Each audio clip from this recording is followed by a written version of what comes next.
नमस्कार।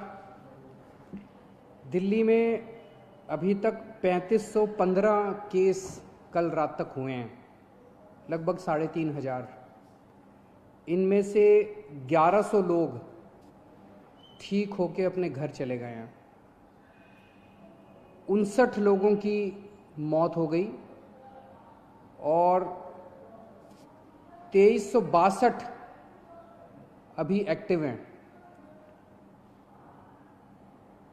एक तरह से अगर इसको देखा जाए 3500 केस हुए हैं तो एक मन में ये आता है कि दिल्ली के अंदर केस बड़ी तेज़ी से बढ़ रहे हैं। लेकिन दिल्ली में हमने निर्णय लिया कि हम टेस्ट खूब कराएंगे ताकि पता चल जाए कि कौन संक्रमित है, कौन इन्फेक्टेड है, और जो इन्फेक्टेड है उसका फिर इलाज कराया जा सके, उसको फिर अलग किया जा सके ताकि वो और लोगों को ना फैलाए। हम दिल्ली में खूब टेस्ट करा रहे हैं, जम के टेस्ट करा रहे हैं। आज दिल्ली के अंदर हर 10 लाख की पॉपुलेशन पे लगभग 2300 टेस्ट हो रहे हैं। अंग्रेजी में कहते हैं पर मिलियन पॉपुलेशन। पर मिलियन पॉपुलेशन पे 2300 टेस्ट हो रहे हैं, जबकि पूरे देश का एवरेज जो आंकड़ा है वो है लगभग 500 के करीब का। तो पूरे देश में 500 के करीब टेस्ट हो रहे हैं, जिसके अगेंस्ट में 2300 टेस्ट दिल्ली के अंदर हो रहे हैं। इस वजह से दिल्ली में केसेस की संख्या ऐसे लगता है जैसे काफ़ी बढ़ती जा रही है। लेकिन एक पॉजिटिव इसका ये है कि हमारे लोग इन्फेक्ट होके ठीक होके जा रहे हैं। 1100 लोग ठीक होके चले गए, और भी मैंने आज पता किया था अगले आने वाले चंद दिनों के अंदर और भी कई लोग अपने अपने घर ठीक होके जाने वाले हैं। दिल्ली के अंदर जितने लोग इन्फेक्टेड मिले 3500, उनमें मरने वालों की भी संख्या 59 है, जो अन्य देश और अन्य राज्यों के मुकाबले में अगर रेशो देखा जाए तो वो भी लगभग कम है। लेकिन फिर भी अपने को इसको और कम करना है, हम पूरी कोशिश कर रहे हैं। और पूरी दिल्ली के अंदर खूब सारे कंटेनमेंट जोन्स बनाए हैं। कंटेनमेंट जोन्स, अब कई कंटेनमेंट जोन्स है जो ठीक होके खुलते भी जा रहे हैं और सारी मशीनरी लगी हुई है, सब लोग लगे हुए हैं। तो एक तरफ अपने को कोरोना को फैलने से रोकना है और दूसरी तरफ कोशिश करनी है कि अगर किसी को हो भी जाए तो वो ठीक होकर अपने घर चला जाए। मौत नहीं होनी चाहिए किसी भी हालत में। एक अच्छी खबर ये है कि LNJP अस्पताल के अंदर हमें केंद्र सरकार से परमिशन मिली थी प्लाज्मा थेरेपी को ट्रायल करने के लिए। उसके हमने कुछ चंद मरीजों को प्लाज्मा थेरेपी दी।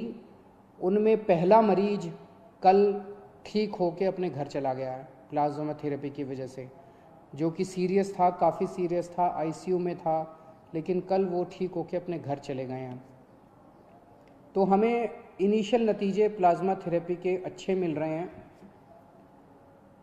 अभी कुछ दिन पहले केंद्र सरकार की तरफ से कुछ बयान आए थे, जिसकी वजह से कन्फ्यूजन ये हुआ। कई लोगों के मेरे पास फ़ोन आए कि जी क्या प्लाज्मा थेरेपी बंद कर रहे हो। केंद्र सरकार ने केवल इतना कहा था कि जिन लोगों को केंद्र सरकार से अप्रूवल है वही लोग प्लाज्मा थेरेपी के ट्रायल करें, दूसरे लोग ना करें।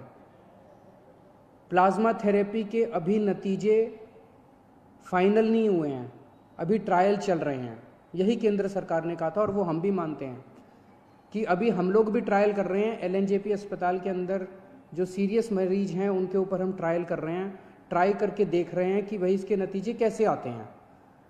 जैसे जैसे जो नतीजे आ रहे हैं मैं आपके सामने रख देता हूँ। शुरुआती नतीजे अच्छे आए हैं, लेकिन उम्मीद करते हैं कि आगे भी अच्छे नतीजे आएंगे ताकि अपने को एक समाधान मिल सकेगा। तो कुछ लोगों ने कहा कि क्या आप बंद कर रहे हैं? नहीं, दिल्ली के अंदर प्लाज्मा थेरेपी के ट्रायल पूरी जोर शोर से चल रहे हैं और जैसे जैसे जो जो नतीजे आएंगे मैं आपको बताता जाऊंगा। मुझे बेहद खुशी है, 1100 के करीब लोग जो दिल्ली में ठीक हो गए उनसे हम लोग संपर्क कर रहे हैं और सभी लोग लगभग अपना प्लाज्मा डोनेट करने को तैयार हैं। सबको ये लगता है कि यार मैं बच गया, अब मेरे प्लाज्मा की वजह से अगर कोई और बचता हो तो बहुत अच्छी बात है। तो मैं सब लोगों का, जो लोग प्लाज्मा के लिए डोनेट कर रहे, अपना प्लाज्मा डोनेट कर रहे हैं, जो रिकवर हो गए, उन सब का तहे दिल से शुक्रिया अदा करना चाहता हूं कि वो दूसरों की ज़िंदगी बचाने के लिए अपना प्लाज्मा डोनेट कर रहे हैं। इस वक्त सबसे बड़ी मार गरीबों को लगी है। रोज़ कमाने खाने वालों को बहुत बुरी मार लगी है, उनके घर में तो खाने पीने के लाले पड़ गए हैं। तो अपनी तरफ से हम पूरी कोशिश कर रहे हैं। हमने इस महीने हम राशन दुगना दे रहे हैं मुफ्त में। हर महीने नॉर्मली 5-5 किलो राशन दिया जाता था। पिछले हफ्ते हमने 1.5 गुना दिया था, 7.5 किलो राशन प्रति व्यक्ति दिया था। इस महीने हम लोग 10 किलो राशन प्रति व्यक्ति दे रहे हैं, ताकि आपका घर चलता रहे, आपका खाना चलता रहे, आपके घर में खाने की दिक्कत ना हो।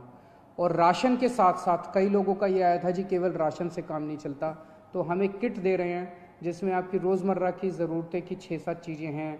साबुन है, तेल है, इस तरह की नमक है, इस तरह की 6-7 चीज़ें आपको बना के किट में दे रहे हैं ताकि आपकी रोज़मर्रा की ज़िंदगी चलती रहे।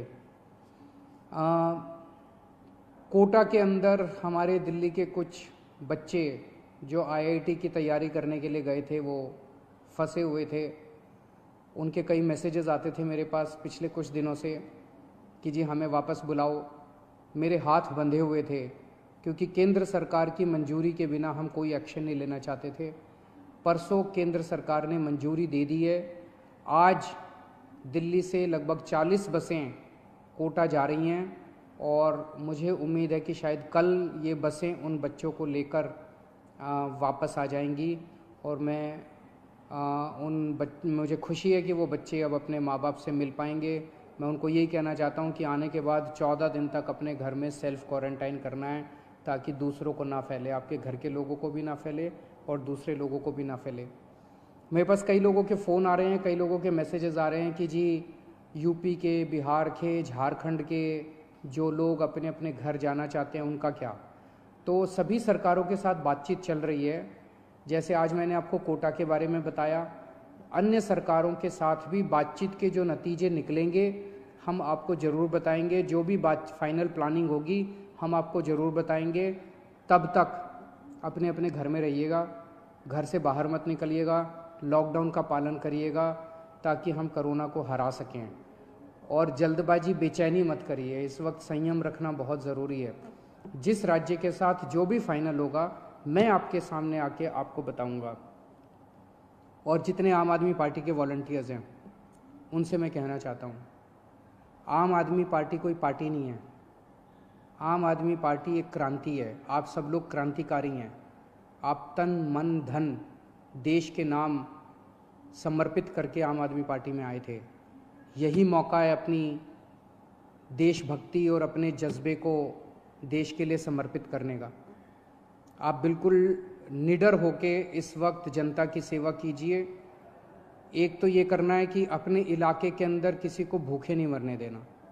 अपने इलाके के अंदर किसी को भी कोई भी किसी भी चीज़ की किसी को ज़रूरत है, आप आगे बढ़ के उसकी मदद कीजिए।